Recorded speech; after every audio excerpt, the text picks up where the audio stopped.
Thank you very much. So welcome everyone. What an exciting way to kick off this session. I'm Amy Bacco and we are joining you from WMU, and I'm pleased to be here with my colleagues Marianne Swerenga and Sharon Carlson, and they will introduce themselves as we go through. So we want to share a grant-funded project that we collaborated on together to work with local small regional history organizations to digitize their hidden archival collections using our pre-existing WMU infrastructure and platforms. And we did this all while exploring the feasibility of providing a new service area for our university library, in which we could serve as a hub for digitization for members in our community. Marianne, if you don't mind, the next slide, please. So just a little bit about myself. I'm the digital projects librarian, and I joined WMU in 2018 as the first person in this job. When you have the term digital in your title, you can imagine that my inbox over the years I've been doing this has been rife with all sorts of requests and pitches. And you know, one thing that I've seen that's a recurring theme though is that I will have colleagues from smaller institutions reach out because they're enthusiastic about starting digital collections, and as such I've kind of developed a research interest in launching digital collections for small and under-resourced institutions. So just a brief overview of what we're going to cover. We took this challenge that smaller organizations have in launching digital collections, and we leveraged our strengths and grant funding we received from the state of Michigan to create partnerships and this experimental service model. We'll cover our project setup and the launch, how COVID-19 threw everything into a tailspin, and how we kept our project on course as we transitioned to this new mode of work. And we're going to share some of the output of the work that we collaborated on, and also talk about our lessons learned and some next steps as we're weighing pursuing anything similar in the future. Next. So my name is Sharon Carlson, and I retired from Western Michigan University last August. I was with the archives and regional history collections for 29 years. Today I'm consulting. I also serve as president of the Historical Society of Michigan. And over the years, I have encountered many smaller historical societies and organizations. So the need that Amy is talking about and the fact that they reach out is very, very common. We have a history of working with digital projects. One of our first digital projects was the Making of Modern Michigan, and we digitized some images and some portions of a collection.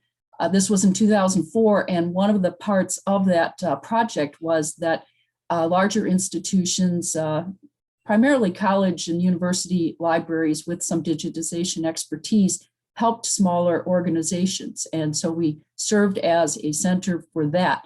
Of course, today we are a sub-hub of the Michigan Service Hub of the Digital Public Library of America. We're involved in the Michigan Digital Preservation Network. And I just want to give a plug out. There'll be a presentation later this afternoon. Chelsea Denault will be talking about what the Michigan Digital Preservation Network is doing today. Next slide, please. So I mentioned the Zhang Legacy Collections Center. The program actually dates back to the 1950s. It coincides with Western's 50th anniversary and the donation of the papers of our first president to the university libraries. We have, in 1960, the mission was expanded to include regional historical materials. Willis Dunbar, whose book on Michigan history is still in publication 51 years after his death. He was in the history department. He served as chair of the history department, and he was very interested in collecting primary sources for the expanding graduate programs in history at the university. In 1962, we entered into an agreement with the Archives of Michigan. So we also have some governmental records, primarily county records from 12 counties in southwestern Michigan. And so we already had a role of working with lots of governmental agencies, smaller historical societies. And of course, over the years, having worked with these materials, I've become a subject expert. In addition to my library science degree, I have a degree in history. We have a regional history curator who is an expert and has published, and we have a university archives curator, and he has a very solid background of university history. And with that, I will turn it over to Amy, who will talk about community needs.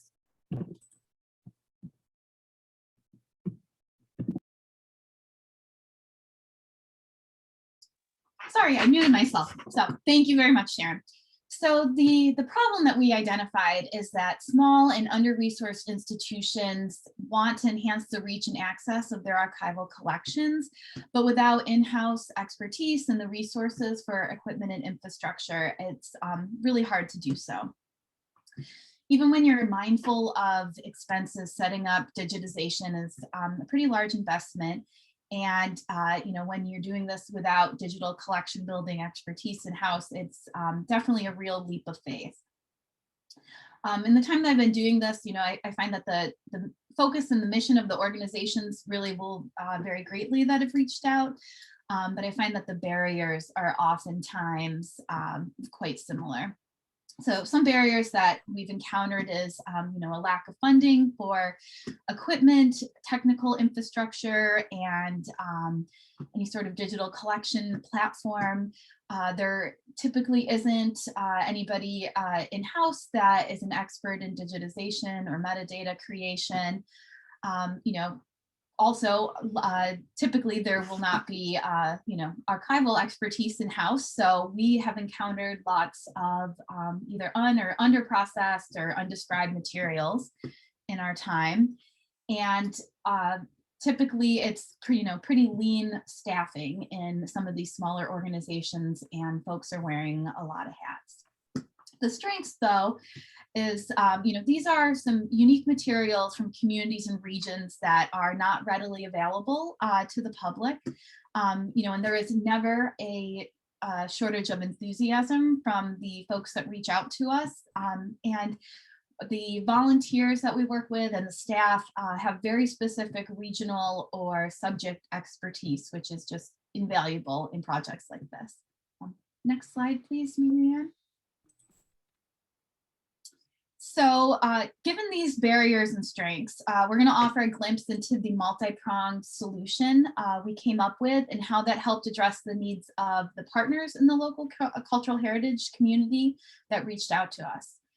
So taking into consideration Western's successful history of digital collections and our significant digital infrastructure and the specialized expertise we have on staff, we were able to remove these barriers for the partners we worked with and gave them access to resources and platforms that are typically unattainable in smaller settings.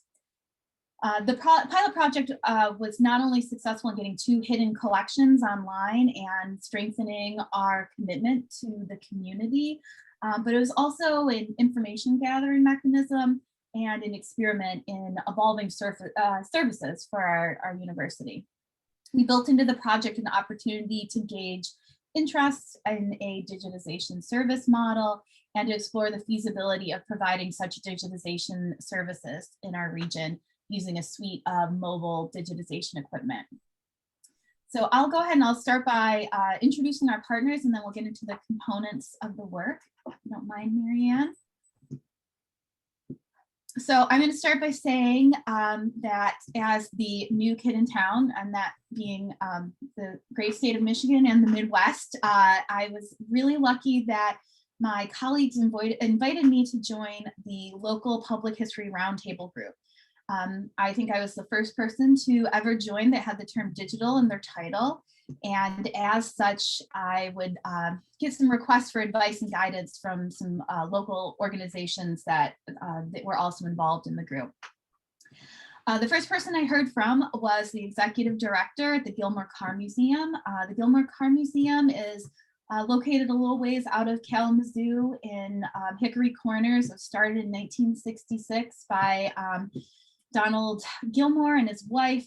They were business folks and car enthusiasts, and it is the largest car museum in North America. So the executive director reached out because he was interested in digitization and building an online presence for their collections. The early work I did with them was I consulted on purchasing digitization equipment. I would come in and offer my perspective and feedback on digital collections and platforms to museum stakeholders. And I also help by providing some insight on how they might want to guide the future of their library and archives. So in sharing my experiences with the Public History Roundtable, I piqued the interest of a colleague at the Richland Community Library. Marianne, if you don't mind. This was our other partner. They are located in the town of the Richland Township, I believe, which is also the Gull Lake area. It's pretty rural, and they have a lot of local history materials. And it's conveniently somewhat co-located when you think about when you get into rural Michigan with the car museum. So I was invited for a site visit from a colleague that oversaw the local history room, and she wanted to meet with me and also with the director. They were interested in pursuing funding to purchase a scanner, but in thinking about their needs and the work with Gilmore, I saw this opportunity for a larger project that would provide both organizations with the opportunity to launch their digital collections, as well as be this testing ground for WMU to try out the feasibility of being, having the service of creating and stewarding digital collections for organizations in Southwest Michigan. Next slide, please. So in developing the pilot, I think we can really break this down into 4 essential components that would yield the finished product of providing access to hidden archival collections and gauge the interest and viability of supporting Southwest Michigan with such a service. So in brief, the pilot project requested funding to create a suite of digitization equipment, which would be movable, flexible, and would accommodate a wide range of materials. We also requested funding for a project assistant. We would train them in digitization best practices, and they would kind of serve as our eyes and ears on site and assist our partners in their endeavors. They really were doing kind of the front lines work for us in this. Additionally, we created a metadata profile that would, but in working with the partners, that would both fit the needs of the collections at RCL and Gilmore, but also would crosswalk to WMU systems and ultimately make the collections discoverable in DPLA. And then finally, we created and administered a survey gauging the interest of regional digitization services to cultural heritage institutions and libraries all over Southwest Michigan. The intention was to gather information to inform any further development of these services. So this work commenced in September 2019. And even with the challenges of scheduling with volunteers and delayed equipment orders, me going on maternity leave in January and Marianne taking over as project manager, we were still pretty much on track until early March. So with that, I will cede the floor to my colleague Marianne to give us some more information. So hello, my name is Marianne Swearing, and I'm the cataloging and metadata librarian at Western Michigan University. So by this point in the project, we had been making good progress and our plans were moving right along. Of course, March 2020 and COVID shows up. And I think many of us who work in libraries might have had similar experiences that spring. Campuses, buildings closed, staff moving to remote work, classes went online practically overnight, and we lost access to our physical collections. And somehow within all this disruption, we still had this grant project somehow we had to complete. So here's just a couple takeaways for when the pandemic ruins your plans. Priorities change, and flexibility is required to meet changing goals, roles, and deadlines. Personal safety and the safety of others, they always win over grant projects. So our question became then how to best complete our projects given this new situation. We learned that volunteer labor is especially susceptible. The genealogy group at Richland Community Library was made up of retired volunteers who were a big part of the project, and we completely lost access to them during the shutdown. So many were not active online, they left for the winter, or just needed to take extra precautions for personal safety. And we learned not to take good file management for granted.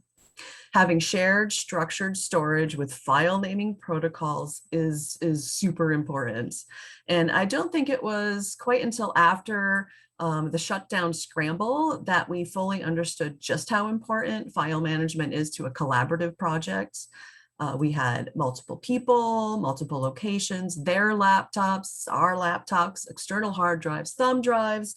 I mean, we eventually got everything all in one place, but there's nothing like a crisis to amplify the flaws in your system. So another takeaway is that you need to find new ways to get things done. You got to get creative. I think the it word of spring 2020 was pivot. There was a lot of pivoting. When things change suddenly and you have to put all your creative problems into the test, that's the real test. And the final word of advice for when the pandemic complicates your grant project is communicate with your granting agency. I believe people always want to work with you to find a good solution, but you have to first reach out. And shout out to the Library of Michigan and Karen Reich for being very responsive and very understanding.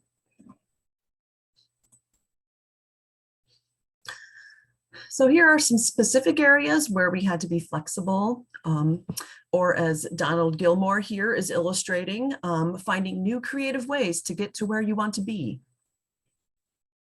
So luckily, when the shutdown happened, there had already been a significant amount of material digitized. Not all we had planned for, but enough for the pilot. We gathered everything from all our partners and we created a new in-house workflow. Unfortunately, we also lost access to most people at our partner institutions. Our project assistant wasn't able to be our on-site connection anymore, but Lise was able to work remotely on some metadata.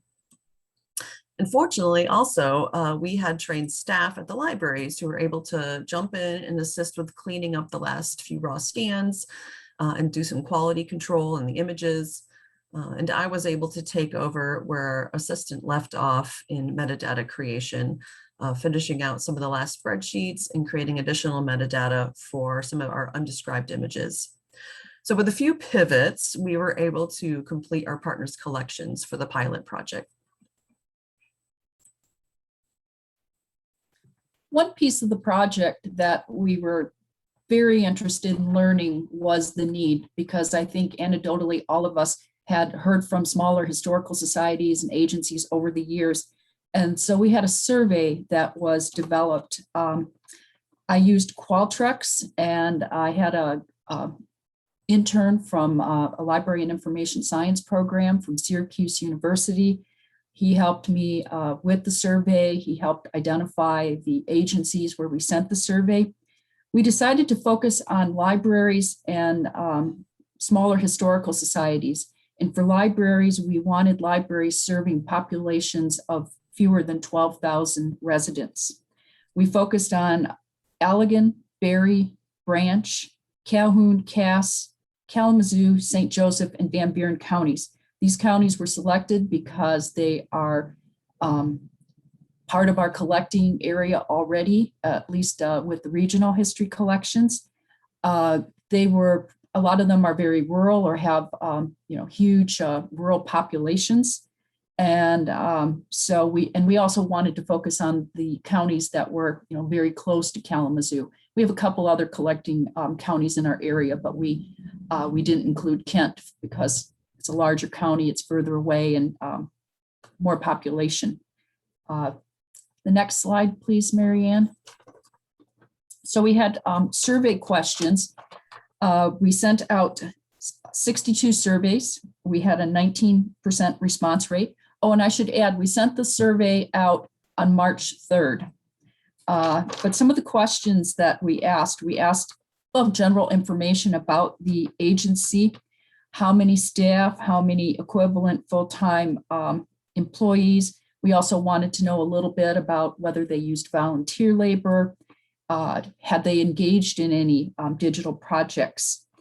What we found was that many of the organizations we reached out to had maybe 1 or 2 paid staff members, but they relied primarily on volunteers.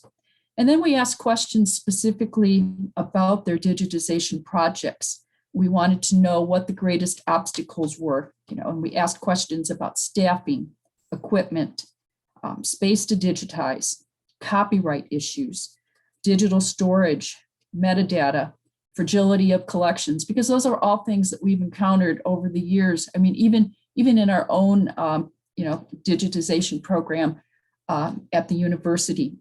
What we found was that the greatest obstacles seem to be staffing.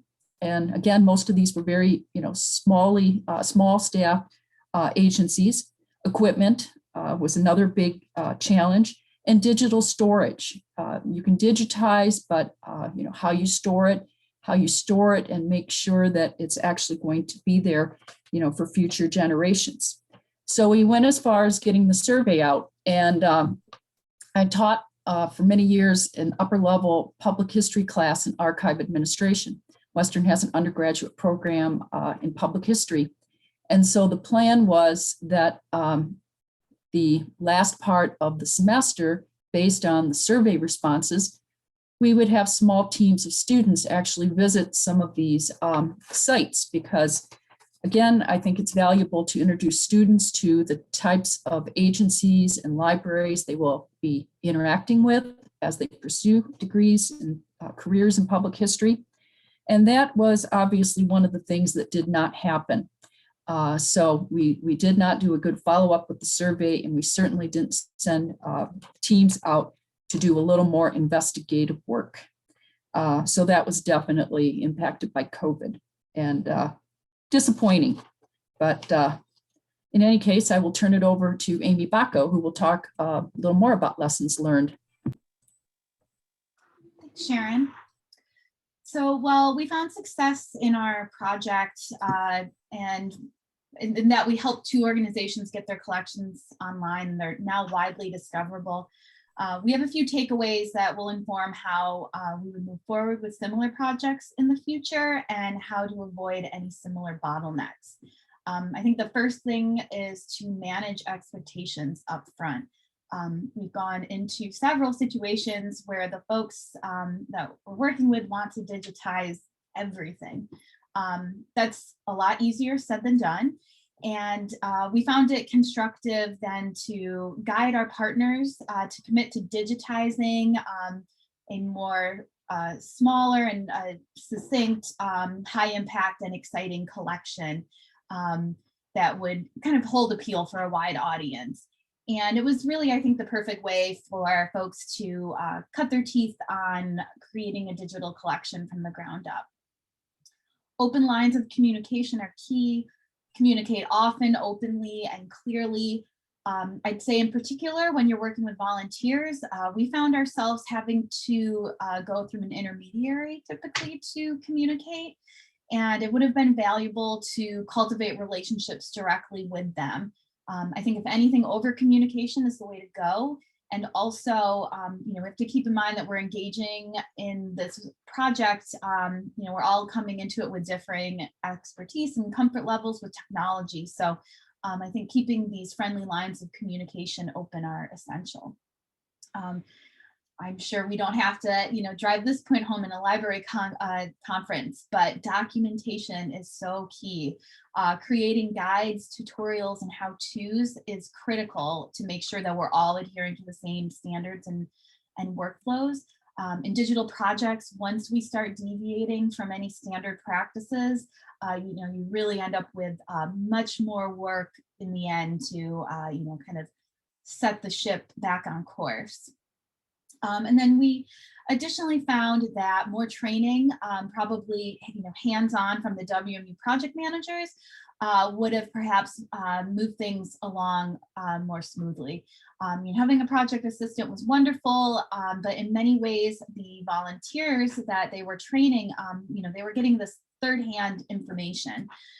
Finding more training opportunities, even if they were virtual or tutorials to follow along, would have been really beneficial. And trying to strike some consistency with a point person at each organization would be incredibly helpful. Definitely projects like these, having too many cooks in the kitchen can really hold things up. Mary Ann, I think it's. So along with documentation outlining the hows of creating a digital collection, the pilot project produced two really interesting digital collections. So around 600 images were digitized from the Gilmore Carr Museum's Walt Disney collection and 90 from Richland Community Library's local history room. These images were described and loaded into WMU's Luna platform, where they're freely viewable online. And they were also harvested by the Michigan Service Hub of the Digital Public Library of America and into Michigan Memories, the state's digital library portal.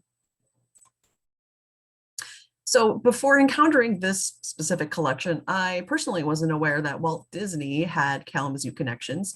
The Walt Disney collection at the Gilmore Carr Museum included a single box of negatives, prints, and a few documents from the September 1964 visit of Walt Disney to West Michigan to visit his friends Donald and Genevieve Gilmore. So the Disneys and Gilmores apparently had neighboring vacation homes in Palm Springs, which is how they knew each other. Donald Gilmore was then president of the Upjohn Pharmaceutical Company, and the Disney's visit to Michigan was a mix of business and pleasure. So the photographs show him and kind of the entourage visiting the Upjohn Company, the Kalamazoo Art Center, the Gilmore's cottage, and their car collection in a Barnes, which would later become the Gilmore Carr Museum. So the images were scanned and described by our project assistant on site at the Carr Museum, and the files and metadata were loaded into our digital collections platform. The Richland Community Library's collection was added to the same platform, and this small selection, really just is the tip of the iceberg for what materials they have. So in their local history room of the Richland Community Library, it's just one of these rooms where your fingers kind of itch to open all the drawers and cabinets because you just know there's like a ton of fascinating items in there. And the images here, they were selected and scanned mainly by library volunteers. And while I don't think they got to digitize quite as much as they had hoped for, they were able to pull together a really interesting group of images which showcase the people and places of early Richland, Gull Lake, Yorkville, and the surrounding regions. An example, this is one image from their collection. It's the factory of the Price Cereal Food Company, which closed around 1907, but was responsible for producing a celery flavored cereal. Delicious. And this is these are some of the studio portraits of early 20th century Richland residents that were digitized, allowing all of us to enjoy their passion for giant hair bows. So not only were we able to bring these images to the public through their hosting online, but also make them discoverable to a national audience through the Digital Public Library of America, or DPLA. It's a site whose mission is to maximize access to our shared history, culture, and knowledge. And as a sub-hub of the Michigan Service Hub, Western was able to harvest metadata from our partners' collections as well as our own and contribute it both to Michigan Memories and the DPLA. And DPLA allows their users to search across millions of items, and our partners' images are now discoverable and accessible to a much wider audience through their site. So where do we go from here? To sum up the experience and think about any future plans in this arena, we're asking ourselves this question and also looking at a boat from Gull Lake that we wanted to feature here. So first off, we've been writing a case study about our project.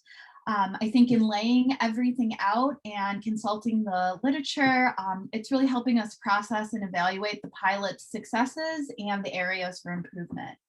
RCL still has content they want to digitize and enthusiastic volunteers, and we're happy to keep working with them to build out this collection. I think if anything, after evaluating the areas for improvement, we could use our relationship with the volunteers as a further testing ground to really perfect this mobile digitization model. We also will be following up on the survey results. We do have, I believe it's 12 organizations that we can contact. And I think once the world begins to normalize a little more, we could definitely follow up with the original mailing list to get an updated point of view. And finally, since the pilot concluded, we're in a spot where we can really dig in when it comes to evaluating the pros and the cons of varying service models. And from there, we could pursue additional grant funding to expand the scope of our services.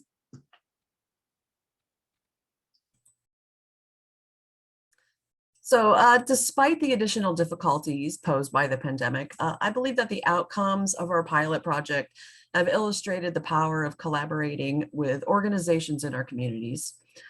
Outreach has always been a part of the library world and community engagement, part of higher education. And I hope that as we move forward in a post-pandemic world, we can see building university community relationships as still mission critical.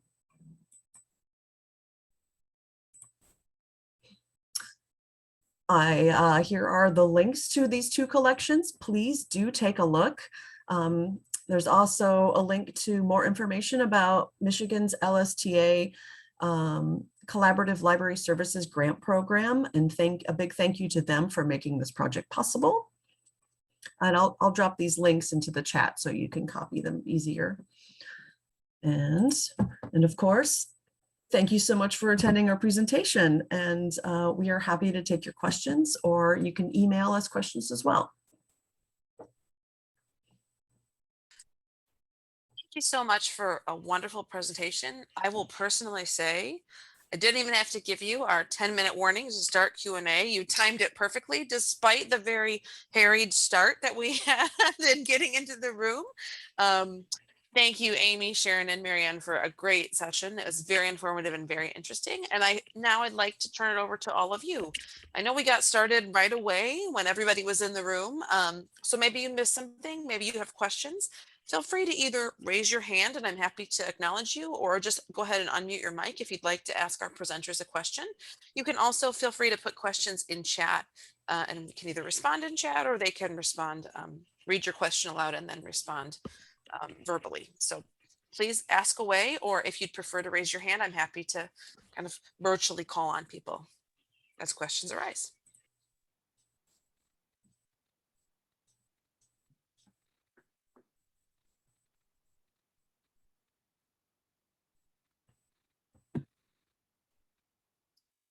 Gosh, if nobody has any questions, I can add a little filler piece. Marianne said she wasn't aware of Walt Disney's visit in 1964, and I don't think most people are. But when it happened, there was I think there was a parade, or at least a gathering that went through downtown Kalamazoo. We had a couple of images, and believe it or not, in the past we had requests for images. There are Disney scholars out there, and I can think of previously at least one photograph that we already had in the collections at the Zhang Legacy Collection Center that somebody had approached us about including in a publication. So, this project really, really illustrated and brought much more context to his visit. And the amazing thing was, I think that those images had been donated by the photographer's daughter. They had been in the family, and as often happens at a certain point, people are downsizing, and fortunately in this case, she realized that these were valuable, and she contacted the Gilmore Car Museum, and it was shortly before this project began. And what a treasure. I think, just to add to that, I think picking the Disney collection was perfect. They originally were interested in doing the Checker Cab collection, but it was unfortunately unprocessed, and it was really hard to kind of sift through, what we could, digitize, and what's going to really capture people's interest. And I see that our colleague Kate has said that they're already using the Disney content for a class in the English department. And if we're thinking about the same scholar, I spoke to them after the collection went up, and they were just so excited, and they had a lot of insight from kind of the Disney scholar community, and it sounded like there was definitely a lot of buzz around this collection that was unearthed that we were able to share with the larger community.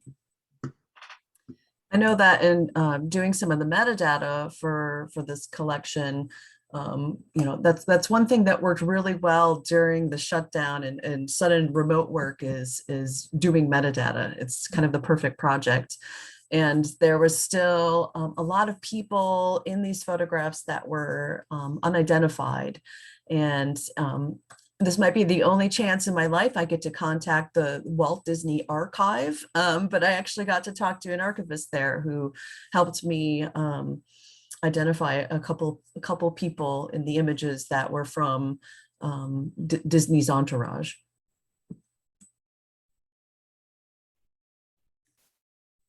And I think it's interesting that an English class is using these images. And I guess, over my years working with researchers, you may have a collection that was created for, one purpose. In this case, it was documenting the friendship, the relationship between Donald Gilmore and Walt Disney. But you never know how these images are going to be used, and it's just amazing. The informational value that exceeds, I think, the original evidence of, the visit itself, and what the meaning of that.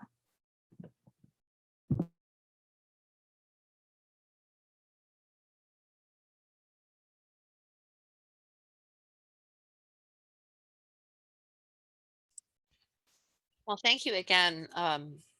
That's a great little anecdote to share. And it's not, I shouldn't say just a single anecdote, because as Kate mentioned, the Disney content's already being used in instruction. That's awesome. And it's sort of branched out in many different directions. So thank you, Sharon, for sharing that, and Marianne for building on that. That's great.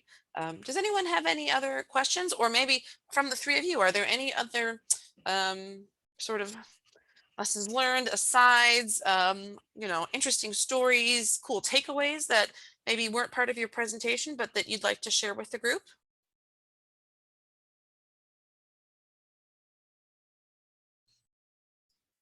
I'll mention that my first visit to Kalamazoo for my interview at Western, I didn't know if I would ever be back here. So I think during somewhat of an ice storm, traveled to the Gilmore Car Museum, thinking I just had to see this in case I never came back. So it was quite interesting to be on the flip side of that, where I was getting access to, everything that they had, and going, deep into the archives. And it was just, I thought, a really, interesting turn of fortune, how I got to work on a project that I was so excited about.